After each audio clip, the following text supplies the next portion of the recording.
तो आप लोग ग्रेजुएट होके क्यों पुलिस में आए? नहीं, आप ये नहीं समझते हैं कि आपने किसी का हक मारा है? बड़ी मुश्किल से वकील साहब को बुलवाया गया, तो वकील साहब आए, उन्होंने कहा जी आप पेशी पे पेशी लिए जा रहे हैं, ये तो आपकी तरफ से हेयरिंग लेट हो रही है। तो उन्होंने कहा जी मुझे फीस नहीं देता वो।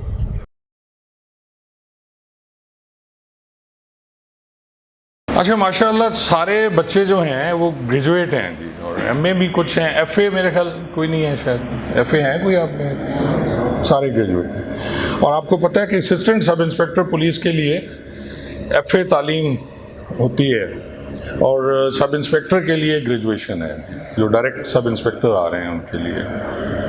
तो आप लोग ग्रेजुएट होके क्यों पुलिस में आए? कोई मुझे एक बंदा बता दे कि उसका क्या है जी। आप ये बात बताएं, आप तो हादसाती आए हैं। सर मैं कॉलेज हो रहा था, तो आपने कहा यही डिपार्टमेंट है, पकड़ लो। सर आर्मी में अप्लाई किया तब आने में यहाँ हो गया। नहीं, आप ये नहीं समझते हैं कि आपने किसी का हक मारा है, कि आपकी जगह कोई और, क्योंकि आपने छोड़ देना है। सर असल में बीपीएससी के थ्रू थोड़ा सा मुश्किल था, तो मैंने कहा यहाँ से डिपार्टमेंट के थ्रू थोड़ा सा पी कैडेट की आप बात कर रहे हैं कि उधर आ जाएंगे। वहाँ से ही हो जाएगा। अच्छा, अब आप में से कौन मुझे बताएगा, ट्रेनिंग आप लोगों ने बेसिक ट्रेनिंग मुल्तान से की होगी, वही जो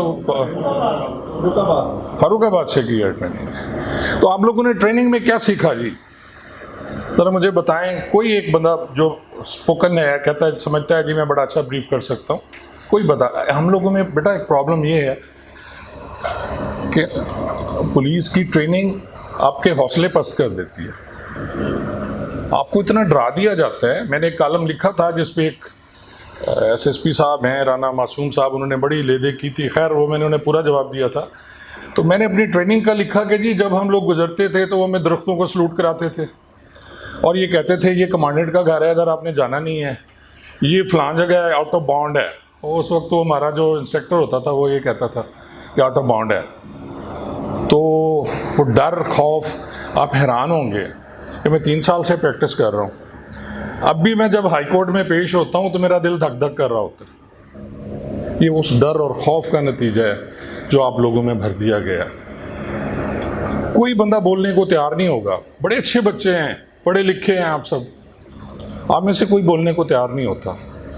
वो उधर मुँह कर रहा होता है, वो उधर कर रहा होता है। एक आध कोई निकलेगा जो बोलेगा, उसे भी डर होगा कि जी मैंने बोला तो शायद मेरा सर कलम कर दिया जाए। क्यों है ऐसा? कौन बताएगा जी? आप बताओ यार, आप सर असल में ना जब से जो चीज़ नोट की है, जो सीखी है, वो ये है कि यहाँ पे सिर्फ बर्दाश्त करना है, बेयर बोलना नहीं है। तो आपके फिर हकूक किधर हैं? आपके हकूक किधर हैं? यही लेक्चर है ना जी हमारा कि जी हकूक किधर हैं हमारे जी। जी सर अगर मैं इसका खुलासा करूँ हमारी ट्रेनिंग का, जो हमने फरीदाबाद के या यहाँ पर मौजूदा कर रहे हैं, सर यहाँ पे जोर दिया जाता है आपने टाइम उठना है पीटी के लिए, ठीक है, फिटनेस के लिए। हमारी 3 साल सर्विस होती है, 3 साल में मैंने कभी ट्रेड नहीं की कि मैं कहीं जा रहा हूँ मैं ट्रेड करके जाऊँ, कहीं पेश हो रहा हूँ तो ट्रेड करके करूँ। सर तो बेसिकली बात ये है कि हमने ट्रेनिंग में कम से कम ये चाहिए कि ना पब्लिक डीलिंग हमें कैसे करनी है। एक बंदा है, हमने उसे डील करना है, ये मिसाल के तौर पे हमने इसे पकड़ना है, उसको किस तरह पकड़ना है, हमें लहजा क्या होना चाहिए कि भाई ये इसने कत्ल किया तो कत्ल के साथ किस तरह का लहजा रखेंगे कि भाई तुमने ये किया, हमने आपको गिरफ्तार करने जाएंगे।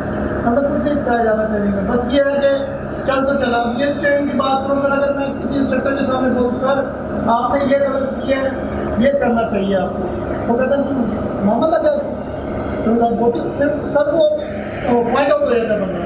मैं पॉइंट आउट, मैं इस वजह से बोलता हूँ कि मैं पॉइंट आउट। ओके, ठीक हो गया। कोई और जी, कोई और बोले जी इसके अलावा?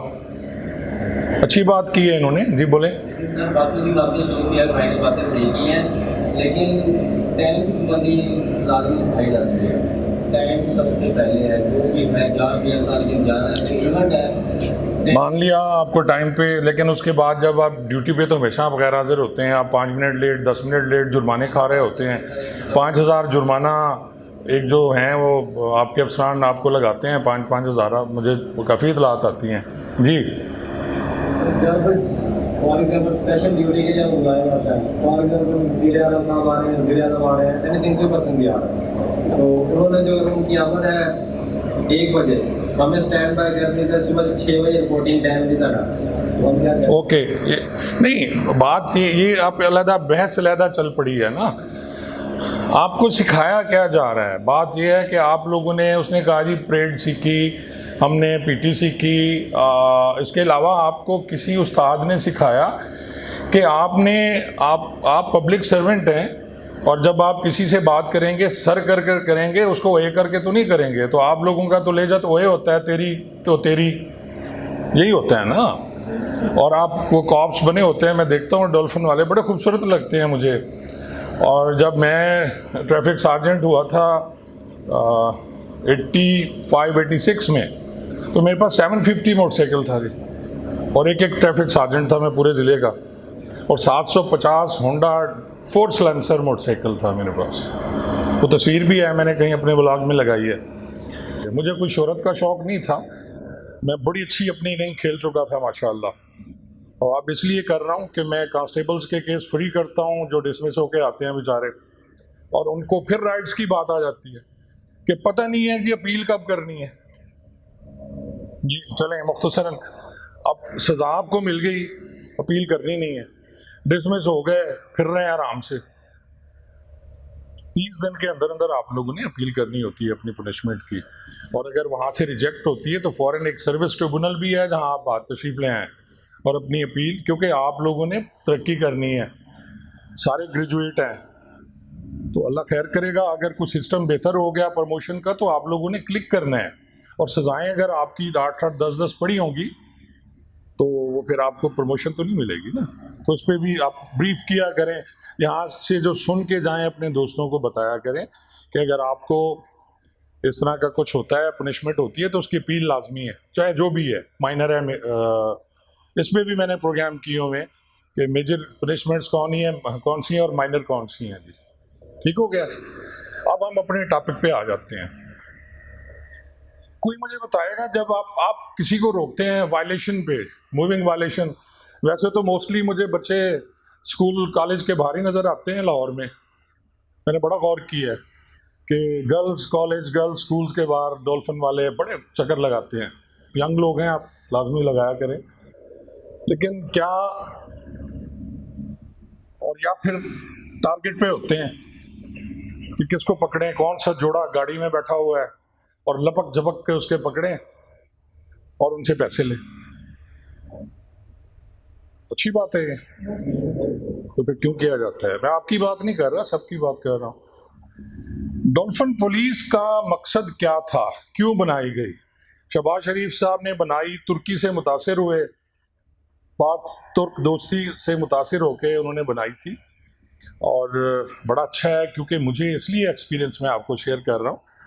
बीइंग SHO, मैं अपनी टीम में जो अच्छे लड़के होते थे, 2-2 मोटरसाइकिल्स की मैं टीम बना दिया करता था। उस वक्त डॉल्फिन कंसेप्ट नहीं था, मैं आपको 90s की बात सुना रहा हूँ, या जब मैं SHO था। 1 हेड कांस्टेबल, 3 कांस्टेबल, और 3-3, 4-4 फिर टीमें बना देनी कि जी आप लोगों ने घूमना है, और उनको आप POs की लिस्ट दे देनी, जो आपके वांटेड है मुल्ज़मान उनकी लिस्ट दे देनी। आप लोगों ने घूमना है और पकड़ लेना है, बेच नहीं देना वहाँ। तो आप यकीन करेंगे कि वो बच्चे इतने तगड़े थे कि ऐसे ऐसे उन्होंने मुलजिम पकड़ के दिए, मुजरिम पकड़ के दिए, जो आप 10-10 गाड़ियाँ लेके जाएं आप नहीं पकड़ सकते। कोई होटल पे बैठा हुआ है, चाय पी रहा है, अब उन्हें पता है कि ये फलाना है। और जो लोग फील्ड के हैं, जो थाने के हैं, आप तो डॉल्फिन के हैं, शायद आपको नहीं पता होगा, जो फील्ड के कांस्टेबल्स हैं उन्हें सब पता होता है। और DFC होता था, फुट कांस्टेबल जो होते हैं, या DFC डिटेक्टिव कांस्टेबल होते थे, उन्हें सब पता होता था। अब होता क्या है, और फिर जब वो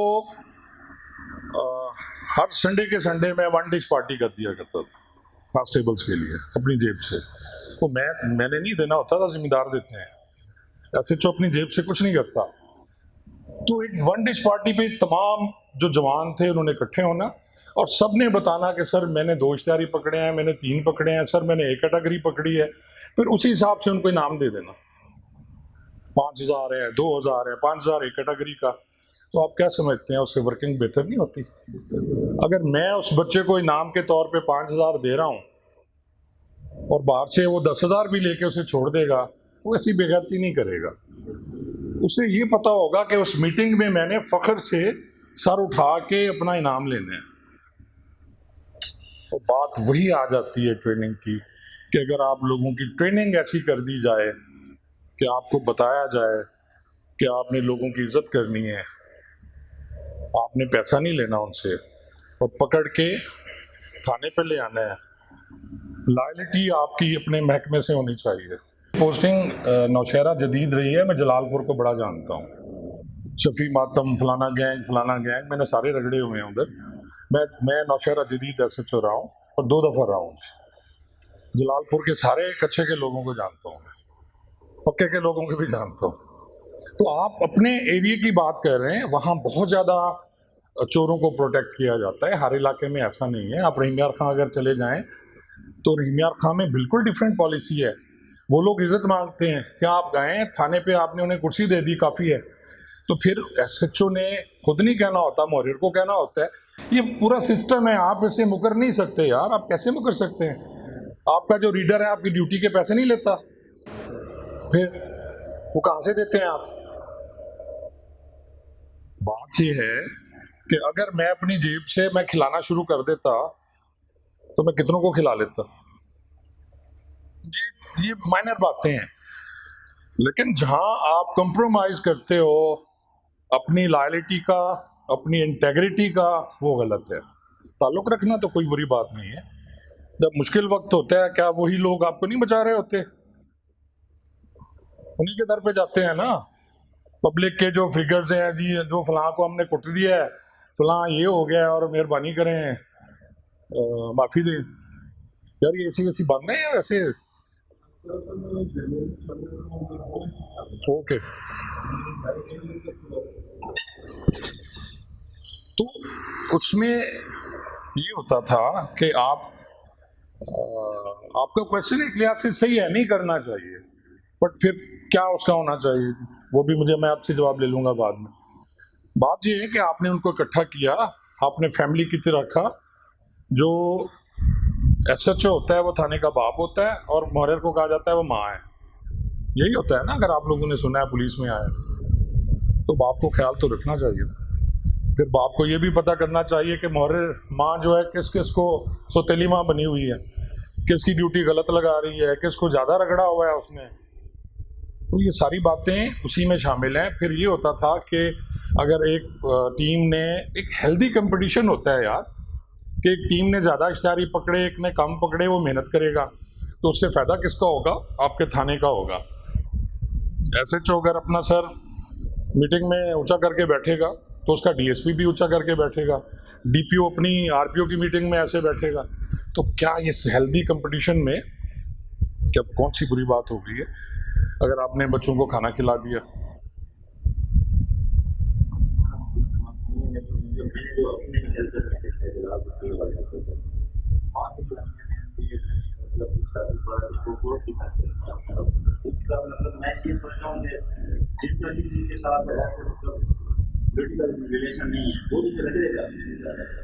यार वो बात हो ही नहीं रही। आप बच्चे जलालपुरी ना बढ़ना तो जलालपुरी बढ़ना पई होंगी।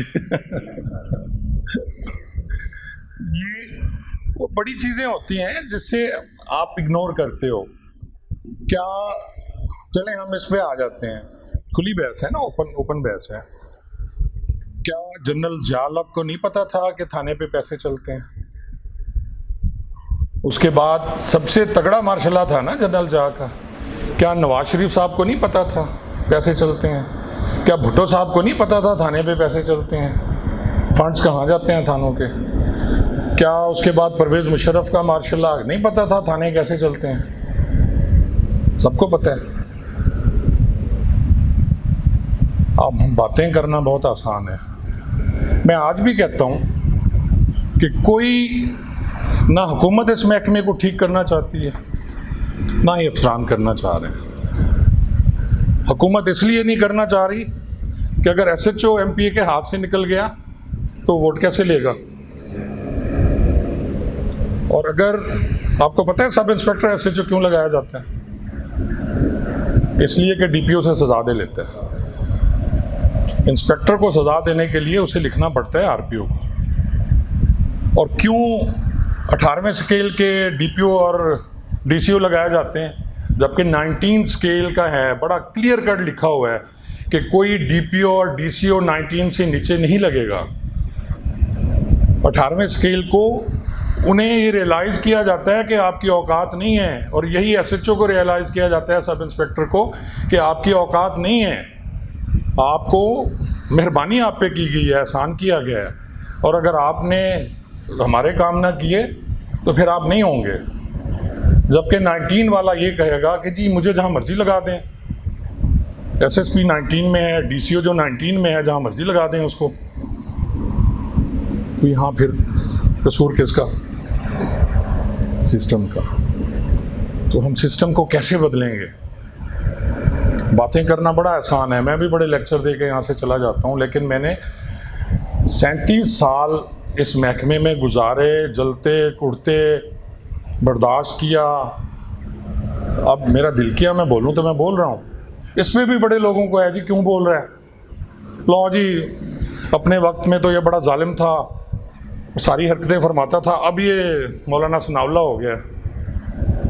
तो अल्लाह ताला जब आपको हिदायत दे दे, तो अगर आज मैं सच की बात करता हूँ, आज मैं नूरी नारी की बात करता हूँ, तो मैं सही करता हूँ।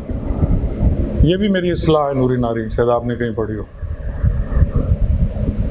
तो बेसिक वही बात है बेटा कि आप लोगों की ट्रेनिंग ही ठीक नहीं है जहाँ से हमने स्टार्ट लिया था। आप क्या समझते हो कि जी रॉ मटेरियल हम इसी माशरे का हिस्सा है ना। आप मैं पुलिस में हूँ, मेरा भाई जज था, ठीक है, कोई फौज में होगा, कोई डॉक्टर होगा, 3 भाई हैं। रॉ मटेरियल जो माशरे का है ना वही ठीक नहीं है। हर बंदा अपनी अपनी जगह पूरी करप्शन कर रहा है। आप क्या समझते हैं मट्टी डाल के एक फैक्ट्री में आप सोने की चीज़ बनाएंगे? तो आपको उसके लिए सोने की प्रोडक्ट, सोना, कच्चा सोना डालना पड़ेगा, क्योंकि वो जो सोना है, सोने से फिर कोई चीज़ बनेगी ना। मट्टी डाल के आप सोना कैसे बनाओगे? जहाँ माशरे में दूध पीना, लाहौर में जब से आया हूँ मैंने खालिस दूध नहीं चखा, मुझे दूध का जायका भूल गया यार। रोज़ सोचता हूँ कौन सा लूँ, डब्बे वाला लूँ, वो टेट्रा पैक लूँ, और सबका जायका एक तरह का है। अगर बाहर से दूध मंगवाते हैं तो उसमें डर लगता है कि यूरिया है, घी, वो तेल है, और वो 1 किलो दूध से और 500 के खर्चे से 10,000 का दूध बनाते हैं और उन्हें मौत नज़र नहीं आती। आप गोश्त लेने चले जाएं, सिफारिश कराई जाती है गोश्त लेने के लिए, जी मैं फलाने थानेदार का भाई हूँ, मुझे गोश्त अच्छा देना। तो ये इसी माशरे के हिस्से है ना सब। तो बात, क्योंकि बेसिक टॉपिक हमारा जो है वो ह्यूमन राइट्स का है, हम बात करेंगे कि जी जब कोई थाने पे आता है, जब किसी बंदे को आप रोकते हैं तो उसके क्या राइट्स हैं और आपके फ़राइज़ क्या हैं। और इसी तरह जब उस बंदे को रोका जाता है जो उस माशरे का फ़र्द है, उसके फ़राइज़ क्या हैं और उसके हकूक़ क्या हैं, ये किसी को नहीं पता। अब कॉन्स्टिट्यूशन जो है आपका, आईने पाकिस्तान, जिस पे सारी अदालतें हैं, सारे खड़े हुए हैं, उसका दफ़ा 4 जो है सेक्शन 4 इक्वल राइट्स देता है आपको ट्रायल के, 10A इक्वल राइट्स देता है। तो क्या आपको इक्वल राइट्स मिलते हैं? जिसकी जेब में पैसा है वो इंग्लैंड बैठा है, और जो नहीं है गरीब का बच्चा, उसे आपने रगड़ा हुआ है, बेल ही नहीं हो रही, जज साहब ही नहीं बैठते, सुनते ही नहीं हैं। पिछले दिनों एक बड़ा वायरल हुआ एक चीफ जस्टिस बलूचिस्तान का एक क्लिप, आप लोगों ने देखा है? किसी ने नहीं देखा? यहाँ आप लोगों को फुर्सत ही पीटी परेड से नहीं करते होंगे ये भी। तो उसमें उन्होंने फरमाया कि जी मैं खुजदार की एक जेल में गया तो वहाँ एक कैदी, वो जज साहबान जाते हैं जी, वहाँ जाके देखते हैं कि कैदियों से पूछा जाता है कि भाई आपकी कोई प्रॉब्लम, आपके कोई मसाइल हैं। तो एक 50-55 साल का दाढ़ी वाला बड़ा रो रहा था। उसने कहा सर मुझ पे बड़ा जुल्म हुआ है और मैं पड़ा हुआ हूँ यहाँ, मुझे 4 साल हो गए हैं, 5 साल, कोई पूछने वाला नहीं है। तो उन्होंने पूछा भी हाँ ये किस जुर्म में आया है। तो रिकॉर्ड होता है साथ में, सुपरिटेंडेंट जेल था, उसने बताया जी ये तो 3/4 इम्तनान मनशियात में 9C में है और इससे पता नहीं कितनी किलो चर्च निकली। तो जज साहब कहते हैं मैंने कहा कि जी आप तो मनशियात में हो यार, मैं कैसे आपकी। उसने कहा जी मेरी बात तो सुने कि जी मेरी बेटी की शादी खुशदार हुई, मैं कराची का रहने वाला हूँ, मेरी बेटी को डिवोर्स हो गई, शादी हुई 1 साल बाद डिवोर्स हो गई। अब मैं सामान लेने आया था अपनी बेटी का ट्रक पे, यहाँ से ट्रक हायर किया, बिल्टी मेरे पास है, सब कुछ मेरे पास है, मैं ट्रक में बैठा, जैसे चेक पोस्ट पे पहुँचे तो पुलिस वालों ने रोक लिया, तो सामान उन्होंने उतार के नीचे फेंका और नीचे वो फटे हटाए। अब सारी मुखबरी थी उन्हें, अंदर से कोई 50 किलो या जो भी है वो चर्च निकली। कहते जी मुझे मेरी किसी ने सुनी नहीं। अब मैं कह रहा हूँ जी मैंने तो ट्रक किराए पे लिया है, ये मेरे पास रसीदें हैं, मेरा कोई राब्ता साबित करे, ये तफ्तीशी का काम था ना। अब तफ्तीशी साहब ने कमाल मेहरबानी दोनों का चालान कर दिया। तफ्तीश फिर इसी तरह होती है ना जी कि दोनों को चालान कर दो, अपनी जान बचाओ, क्योंकि अगर बेगुनाह करेगा उस पर इल्ज़ाम लगेगा कि पैसे ले लिए। जज डरते हैं जी हमने छोड़ दिया तो हम पे इल्ज़ाम लगेगा पैसे ले लिए। अब अगली वो कहते हैं यार मैं परेशान हो गया। और फिर जो उसने अगली बात की वो उससे ज़्यादा खौफनाक थी कि 3 साल हो गए अपील नहीं निकल रही। जज साहब कहते हैं जी मैं वापस आया, मैंने चीफ जस्टिस साहब को कहा कि सर ये केस मैं सुनना चाहता हूँ। तो उन्होंने कहा सुन लें आप। फाइल मंगाई, फाइल देखी तो उसमें सारे उसके सबूत मौजूद लगे हुए हैं साथ कि ट्रक किराए पे लिया, ये हुआ, इनका आपस में कोई राब्ता नहीं, ताहम चालान कर रहा हूँ। अगला स्टेप, दूसरे दिन उन्होंने पेशी लगवा ली और जो हेयरिंग थी रखा दी जज साहब ने, जस्टिस साहब ने जी। और वकील साहब नहीं आए, हालांकि वकील साहब को पाबंद किया गया। बड़ी मुश्किल से वकील साहब को बुलवाया गया तो वकील साहब आए, उन्होंने कहा जी आप पेशी पे पेशी लिए जा रहे हैं, ये तो आपकी तरफ से हेयरिंग लेट हो रही है। तो उन्होंने कहा जी मुझे फीस नहीं देता वो, मैं क्यों आऊँ। तो उन्होंने कहा जी जो भी है अब आप कल तशरीफ़ लाएंगे और पढ़ के आइएगा फाइल को। अगले दिन वकील साहब आए, फिर पढ़ के नहीं आए। जज साहब कहते हैं जी मैंने उसको बरी कर दिया। अब उस बंदे के जो 5 साल 6 साल अजियत में गुजरे, फैमिली बर्बाद हो गई, आप क्या समझते हैं जो जेल में रहेगा उसका क्या बचा होगा। तो ये सारा किसके खाते में जाएगा। यहाँ भी हमने अपने जो फ़र्ज़ हैं उसको वायलेट किया, पुलिस वाले ने उसने किया, और जिस जज ने उसे सज़ा दी गलत तमाम डॉक्यूमेंट्स लगे होने के बावजूद, सेशन जज ने, उसने भी अपने अल्लाह को जवाब दिया। जवाबदेही है, अल्लाह को जवाबदेही है। जब हम मोटरसाइकिल पे आप लोग बैठे होते हैं, हम सरकारी गाड़ी पे होते हैं, हम फिरौन होते हैं। आप किसी पुलिस वाले को फ़ोन करें, उसकी स्टाइल देखिएगा, हेलो, और फिर जब आप तारुफ कराएंगे कि जी मैं फ़लाँ हूँ, फिर जी सर, फिर एकदम लेजा चेंज होएगा, खड़ा भी हो जाता है वो, अगर डीपीओ कॉल करे या कोई सीनियर कॉल कर रहा हो। लेकिन आम आदमी के लिए उसका लहजा अच्छा नहीं है, फिरौनियत है। और जब वही पुलिस वाला किसी चक्कर में फंसा होता है, फिर उसकी शक्ल देखने वाली होती है।